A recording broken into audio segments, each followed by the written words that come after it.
FIR போட்டு 10 நாளைக்கு 30 நாளோ என்னமோ எஃப்ஐஆர் போட்டிருக்காங்க. எஃப்ஐஆர் போட்டு 10 நாள் இந்த பெண்ணுக்கு புகார்தாரருக்கு காப்பி கொடுக்கணும்ல, எஃப்ஐஆர் கொடுக்கல.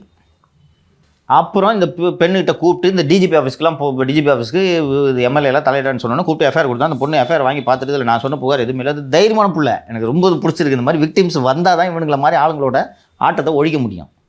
அந்த பாதிக்கப்பட்ட பெண்ணு முகத்தை எல்லாம் மறைச்சிக்கிட்டு தான் தொலைக்காட்சியில் பேட்டி அளிக்குதுன்றதை நீங்கள் பார்த்துருப்பீங்க.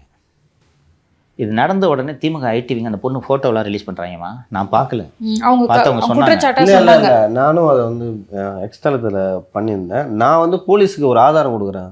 அது டிஎம்கேல இருக்கிற ஐடிவிங்களா ராகுல்லாம் எவ்வளவு கேவலமான கட்சி இந்த கட்சி என்பதை மக்கள் புரிந்து கொள்ள வேண்டும். மக்கள் புரிந்து கொள்ளணும். நீ நடவடிக்கைகளுக்கெல்லாம் கூட பரவாயில்லடா, பொண்ணோட ஐடென்டி விக்டிம் ஐடென்டி பேரை கூட சொல்லக்கூடாதுன்னு சட்டம் சொல்லுதுப்பா.